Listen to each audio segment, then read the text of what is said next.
만약에 수많은 채소 중에서 딱 하나만 먹어야 한다면 여러분은 어떤 걸 선택하시겠어요? 저는 무조건 당근이라고 말합니다. 매일 당근 하나씩만 먹어도 몸속 독소가 빠지고 눈이 맑아지고 간이 해독되며 피부 노화까지 막아줍니다. 당근이 좋은 건 알겠는데 그렇게 대단한 채소인가 라는 생각 드시죠? 아이들이 싫어하는 채소로 당근을 1위로 뽑히기도 하니까요. 사실 당근은 약으로 쓸 만큼 좋은 성분이 많음에도 불구하고 우리가 당근을 약이라고 생각하지 않는 이유는 딱 하나예요. 주변에서 너무 흔하기 때문이죠. 오늘은 당근을 누가 왜 먹어야 하는 건지 알려드릴 건데요. 먹는 방법도 굉장히 중요하거든요. 어떻게 먹어야 한 개만 먹어도 7개를 먹는 효과를 낼 수 있을지 모두 알려드리겠습니다.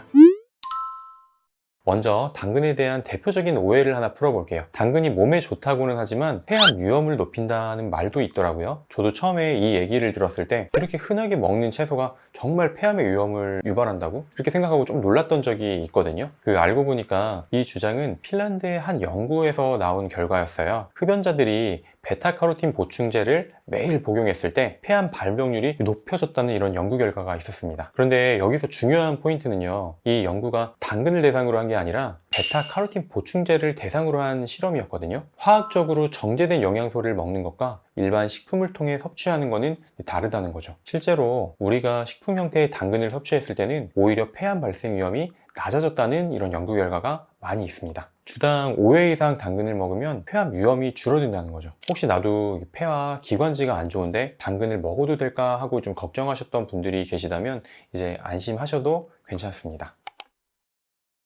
그럼 당근을 누가 먹어야 할까요? 내가 당근이 필요한 사람인지 알기 위해서는 당근의 성분과 효능에 대해서 알아야 하는데요. 구체적으로 어떤 점이 좋은지 대표적인 효능들을 같이 살펴보겠습니다. 제가 논문과 의학 자료들을 찾아보니까요, 엄청난 당근의 효과 중에서 가장 첫 번째로 암 발생 위험을 낮추는 효과가 꽤 인상적이었습니다. 한 연구에서는 꾸준히 당근을 섭취한 사람들은 결장암, 유방암 같은 암 발생률이 유의미하게 감소했다고 하는데요. 당근만으로 암을 예방할 수 있을까 하고 조금 더 찾아보니까요, 실제 환자들 중에서는 하루에 한두 잔씩 당근 주스를 마시면서 암을 극복해낸 케이스도 있었습니다. 특히 미국의 아동문학 작가로 유명한 앤 카메론이라는 작가가 있었는데요. 이분이 대장암 사기 진단을 받고 항암 치료 대신 당근 주스를 매일 만들어서 마셨다고 합니다. 그렇게 8주 후에 암의 진행이 멈추고 8개월 만에 암이 완전히 사라졌는데요. 이 경험을 바탕으로 슈퍼당근 암을 죽였다 라는 책까지 출간했다고 합니다. 물론 당근이 만병통치약이다 이런 식으로 단정 지을 수는 없지만요, 학계에서는 당근을 암 예방과 연관짓는 연구가 많다는 점만으로도 이거 그냥 가볍게 볼 채소가 아니구나 라는 생각이 듭니다. 그 다음으로는 시력 보호가 있는데요. 당근 먹으면 눈이 좋아진다라는 말은 워낙 유명하잖아요. 어렸을 때 저는 그 말을 엄마가 그냥 채소 먹이려고 늘상 하는 말, 그냥 이 정도로 여겼었거든요.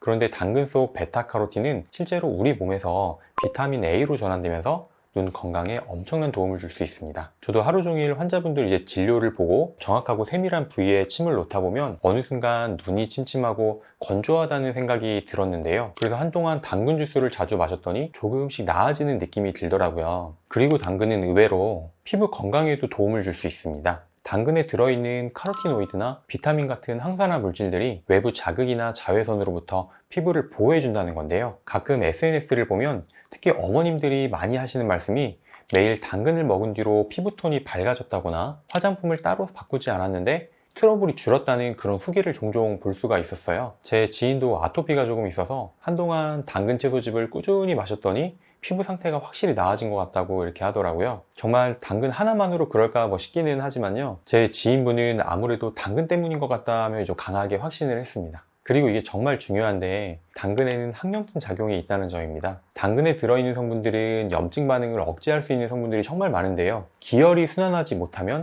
각종 질병들이 생기기 마련이거든요. 정체된 피와 정체된 노폐물들, 즉 이런 어혈과 담음이 쌓이면 기혈이 원활하게 순환하지 못하게 됩니다. 그리고 그 염증은 또 몸을 뻣뻣하게 만들고 어혈과 담음이 더 쉽게 쌓이게 만들거든요. 결국 염증이 쌓이기 시작하면 질병이 쉽게 생기는 몸 상태로 변하는 거라고 볼 수 있습니다. 그래서 이런 항염증을 위해서는 면역력을 강화시키는 게 좀 굉장히 필수적인데요. 당근 속에는 비타민, 식이섬유, 미네랄이 면역세포 활성화에 도움을 줄 수 있습니다. 국가대표 운동선수들이 아침에 당근 사과 주스를 갈아 마시는 거 이제 아시나요? 운동선수들 보면요, 스스로의 몸에 대해서 굉장히 전문가 수준으로 알고 계시는데요. 내 몸의 변화에 엄청나게 예민한 사람들이 당근 주스를 마시는 이유가 직접 경험을 통해서 그 몸의 회복력이 변화하는 걸 체감하기 때문이거든요. 물론 다른 보조제도 같이 챙겨 먹는 분들이 많겠지만 그래도 채소에서 직접 얻는 천연 영양소만큼 안정감이 있고 든든한 게 또 있을까 싶습니다. 마지막으로 당근은 소화 기능을 개선할 수 있는데요. 우리가 소화 기능 하면 양배추나 무 같은 채소를 떠올릴 수 있잖아요. 그런데 그 소화에 도움을 주는 대표적인 채소가 또 마침 당근입니다. 당근에 들어있는 식이섬유가 장 운동을 원활하게 만들어서 배변 활동을 도와주고요. 장내 유익균이 많아지고 위 점막을 보호해서 속이 편안해집니다. 그래서 아침마다 당근 주스 한 잔씩 챙겨 드시는 분들을 보면 변비약을 드시는 분은 이제 거의 없으실 거예요. 이렇게 종합해 보면 작은 주황색 채소인 당근 하나가 암 예방, 시력 보호, 피부 개선, 항염증, 소화 기능 같이 정말 다양하게 도움이 된다는 거예요. 그래서 이쯤 되면 당근을 아예 매일같이 먹어도 좋겠다 싶으실 텐데요. 그렇다면 당근은 좋은 점만 있고 부작용이나 주의사항 같은 거는 전혀 없는 걸까요? 한의학에서는 모든 음식은 지나치면 오히려 조화를 해칠 수 있다는 말이 있습니다. 대표적으로 베타카로틴 과잉 섭취로 생길 수 있는 카로티네미아가 있는데요. 당근이 주황색이잖아요. 당근을 너무 많이 먹으면 피부색도 주황색으로 변할 수 있다고 합니다. 피부가 좋아지려고 먹은 당근 때문에 오히려 피부가 주황색이 돼버리면 안 되잖아요. 그래서 제가 자료를 찾아보니까 거의 하루에 10개 정도의 당근을 몇 주 동안 매일같이 먹어야 낮은 확률로 생길 수 있는 수준이라고 합니다. 하루에 10개씩 이 당근을 드시는 분은 거의 없을 테니까 크게 걱정 안 하셔도 될 것 같고요. 그마저도 섭취량을 줄이면 다시 원래대로 피부색이 돌아온다고 합니다. 또 유튜브나 기사를 보면 이런 말이 있습니다. 당근하고 오이를 같이 섭취하면 절대 안 된다고요. 왜냐하면 당근에 있는 아스코르비나제라는 성분이 비타민 C를 분해하기 때문이라고 하는데요. 자료를 살펴보면 실제 현실적인 식단 수준에서 이게 문제될 정도로 파괴되는 것은 아니라고 해요. 그리고 당근을 익혔을 때는 이런 효소가 비활성화되기도 하고요. 그래서 만약에 장이 약해서 생당근을 먹으면 속이 불편하다고 생각하시는 분들은 처음에는 이제 조금씩 시도하시거나 살짝 삶아서 드시는 게 좋을 것 같습니다. 자, 이런 걸 보면 우리가 당근을 먹는 방법에 따라서도 흡수율이 달라지고 성분이 바뀔 수 있다는 것을 알 수 있는데요. 보통 생당근을 그냥 씹어 먹으면 몸에 좋을 거라고 생각하시는 분들이 많아요. 하지만 생당근을 바로 먹는 것보다는 당근 영양소 흡수율을 최대 7배까지도 높일 수 있는 이 세 가지 방법을 활용하시는 것이 좋습니다. 첫째로 당근 껍질 다들 벗겨서 드시죠? 하지만 사실 껍질에는 핵심 영양소가 더 많다는 사실 알고 계셨나요? 당근 껍질 부분은 그냥 버리기엔 너무 아까운 영양 덩어리예요. 연구에 따르면 당근 중심부보다 껍질 부분에 베타카로틴이 2.5배 이상 더 많이 들어있고요. 비타민과 미네랄도 껍질에 집중되어 있다고 합니다. 그리고 껍질에는 항산화 작용을 하는 폴리페놀이 더 풍부한데요. 이 폴리페놀이 세포 보호와 염증 감소 역할을 해요. 그러니까 껍질을 버리시는 건 당근 영양소의 핵심 저장소를 버리는 셈입니다. 물론 당근 요리 방법에 따라서 껍질을 아예 벗겨야 하는 경우도 있겠지만 웬만해서는 이제 당근을 드실 때는 가급적 솔로 구석구석 이제 흙을 씻으시고요. 껍질째 먹는 습관을 들이시면 더 좋을 것 같습니다. 두 번째는 많은 분들이 일반적으로 채소는 생으로 먹어야 건강에 좋다라고 인식하고 있는데요. 그런데 당근은 정반대에 가깝습니다. 오히려 적당히 열을 가했을 때 특정 영양소의 흡수율이 7배까지 높아진다고 하는데요. 특히 당근의 핵심 항산화 성분인 베타카로틴은 세포벽 사이에 갇혀 있는 경우가 있습니다. 이걸 열을 가해서 세포벽을 부드럽게 만들면 베타카로틴이 더 쉽게 방출돼서 몸이 흡수할 수 있게 됩니다. 그리고 베타카로틴은 지용성 카로티노이드의 일종이어서 열을 가하면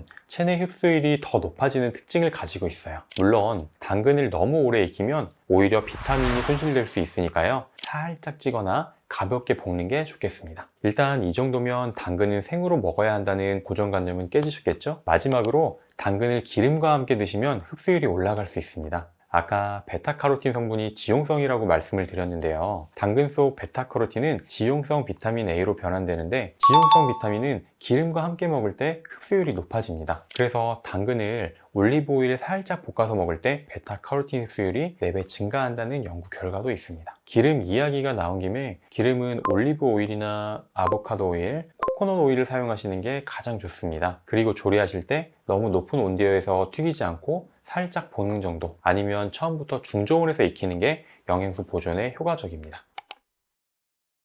그래서 정리하면 당근은 껍질째에 익혀서 기름과 함께 드시면 가장 좋습니다. 예를 들면 당근을 볶아 먹는 요리들이 이 세 가지를 모두 사용한 레시피에 해당이 될 수 있는데요. 문제는 보통 당근을 볶아 먹는 요리의 주인공은 당근이 아니기 때문에 이렇게 해서는 당근 반 개 먹는 것도 쉽지 않더라고요. 그래서 제가 추천하는 레시피는 프랑스식 당근 샐러드입니다. 당근이 주인공인 요리고 만드는 법도 되게 간단해요. 당근을 가늘게 채 썰어서 올리브 오일에 살짝만 이제 식감이 살아있을 정도까지만 볶아주세요. 한숨 식혀주고 나면 올리브유, 레몬즙, 소금, 후추, 꿀 정도 이제 뿌려서 살짝 재우면 끝입니다. 특히 연예인 신봉선 씨가 이 샐러드로 11kg을 감량했다는 말이 돌면서 유명했었는데요. 실제로 당근 샐러드가 칼로리도 낮고 포만감이 커서 식단 조절에 굉장히 도움을 줄 수 있습니다. 물론 모든 당근 레시피가 익혀서 기름과 함께 섭취하지는 않습니다. 당근 주스도 마찬가지인데요. 그냥 당근을 갈거나 즙을 짜는 거지 익히지도 않고 기름을 같이 넣지도 않잖아요.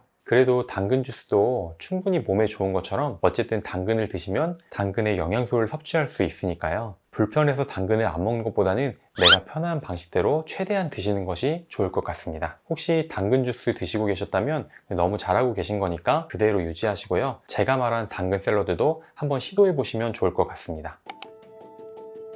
오늘은 이렇게 당근을 먹는 방법과 왜 먹어야 하는지에 대해서 이야기해 보았습니다. 당근에 대한 여러 가지 오해에 대해서는 사실상 걱정하지 않으셔도 되는 것들이고요. 매일 당근을 조금씩이라도 드시면 눈 건강이나 면역력 등 여러 방면에서 확실히 좋은 변화를 기대할 수 있습니다. 누구나 처음 시도가 어렵지 막상 한두 달만 꾸준히 실천해 보면 그 변화를 알 수 있거든요. 당근 볶음, 당근 샐러드, 당근 주스 상관없습니다. 조리법보다는 꾸준하게 먹을 수 있는 입맛에 맞는 여러분의 방식으로 실천해 보시면 좋겠습니다. 그리고 제가 한의사로서 환자분들을 만나면서 정말 많은 분들의 건강 고민을 들어왔는데요. 항상 생각했던 것이었어요. 병원에 오시는 환자분들이 애초에 아프기 전에 스스로 건강을 지킬 수 있는 정보를 알았더라면 어땠을까라는 거였죠. 한의학에는 불치병, 치미병이라고 해서 병들기 전에 미리 예방하라는 말이 있거든요. 그래서 저희 병원에 안 찾아오셔도 될 수 있도록 그 연구하고 공부해왔던 지식을 앞으로도 이 유튜브에서 공유하려고 합니다. 오늘 영상이 도움이 되셨다면